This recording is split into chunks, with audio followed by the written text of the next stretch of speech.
Isn't it interesting after years of being told that COVID came from a bat and any lab leak theory is, of course, BS? Now the CIA has concluded that COVID-19 likely originated from a lab leak in China. Would you believe it? This, of course, comes as no surprise to those who have been following this closely. But what does it tell you, Alex? Well, really, it's just, and in my opinion, in a way, another lie, because yes, COVID-19 was terrible, but we've had sudden acute respiratory syndrome. SARS didn't just get invented in 2020. We've had MERS, Middle Eastern respiratory syndrome. So we've had serious respiratory illnesses that have happened in history. So, of course, this did come out of a lab, but it's a much darker thing, the fact that they wouldn't give any other remedies, because that was the only way that you can get an emergency use authorization for the vaccine with no long-term testing. So we got bamboozled this entire process, when not just where did the virus come from, but what remedies to stop the virus. And really, I'm sick about it. It makes me ill to think about how they got away with this, and Dr. Fauci is going to get off scot-free. And I'm not even saying that he should be in jail. It's just a bad situation where the American people had to pay the price for a government that was very incompetent, for the FDA, everybody involved in this whole entire process, the World Health Organization. They were all incompetent and didn't help save lives. And I can prove that when you look at Nigeria's COVID death rates, it was much lower than America's. How is that even possible? How does a third world country like Nigeria handle COVID better than the United States of America, that supposedly has the best healthcare system in the world? It doesn't make sense, Gabriella. No, it absolutely doesn't. And while we're on the topic of COVID, US service members who were dismissed for refusing the vaccine will be reinstated with full back pay and benefits under this executive order signed by President Trump. Now, this decision is fulfilling a campaign promise by Trump. This was something that he was promising to do during his inaugural address. And what a win for everyone who stood up for themselves, who didn't want to be forced into something that they were told they had to do.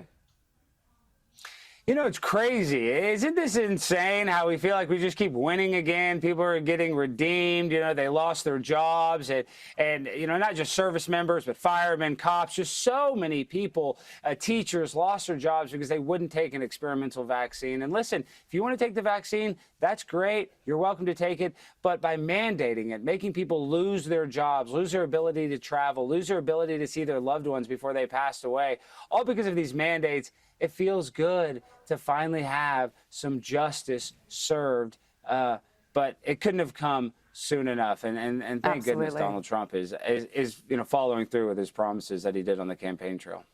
Another promise, a nationwide immigration crackdown has resulted in the arrest of almost 1,000 people, according to Immigration and Customs Enforcement. And a number of federal agencies with newly expanded detention powers were involved in the raids in a number of cities, including Chicago and Miami. Here we are again, winning, Trump delivering.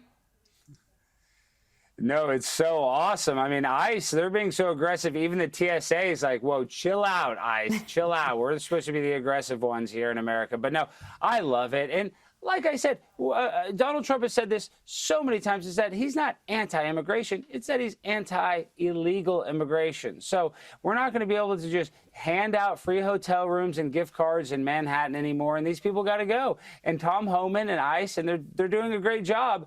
But it's never going to be enough. They have to continue to work every single day, because they are facing a very, very tough opponent when it comes to the cartel, because this is an organized crime ring. So their work is cut out for them. But I love the direction that America is trending when it comes to illegal immigration.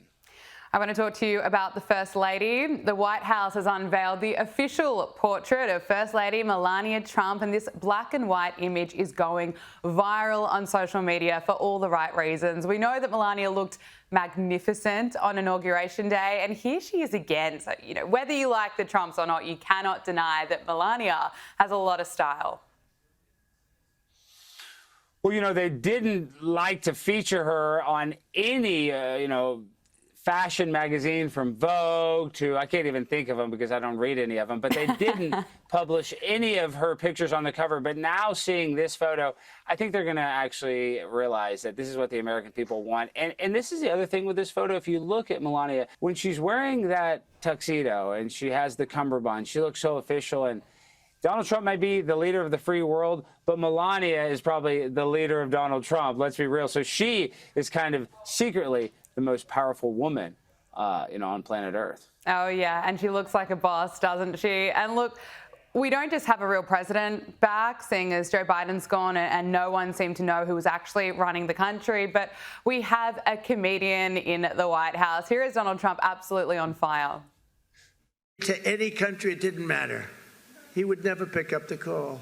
They'd say, he'll call you back in 2 months. Then he'd never call, and then they could never get him on the phone. And the problem I have is that when I speak to and I speak to them immediately, they'll say, could we speak to the president? Would that be possible? We could do it anytime over the next month. They're so used to this, right?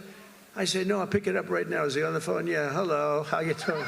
They were so starved for love from the United States, I cannot get them off the phone. I can't get people, if you can't, I say, I have to go now, King, or I have to go now, President. But you can't get them off the phone. They're starved for love. For years they haven't spoken. They didn't even know we had a president, if you want to know.